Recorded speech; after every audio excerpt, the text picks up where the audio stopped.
ইউনূস সাহেব যখন বাংলাদেশের সমস্ত পথ হারায় ফেলছেন, উনি পথ পাওয়ার জন্য আমাদের নেতা তারেক রহমান সাহেবের কাছে 12 ঘন্টা প্লেন চালায়া লন্ডন পর্যন্ত গেছেন এবং বলছেন আমাকে একটু কথা বলার সুযোগ দেন।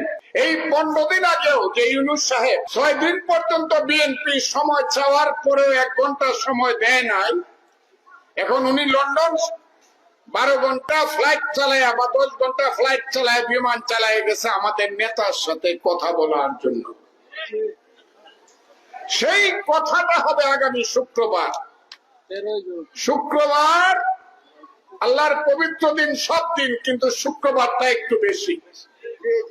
আমি আশা করব ইউনূস সাহেব সৎভাবে সত্যভাবে কথা বলবেন আমাদের নেতার সাথে, এবং আমি জানি আমাদের নেতার সেই অভিজ্ঞতা, আমাদের নেতা তারেক রহমানের সেই যোগ্যতা, বাংলাদেশ চালানোর ব্যাপারে তার সমস্ত ক্ষমতা আছে আমি জানি।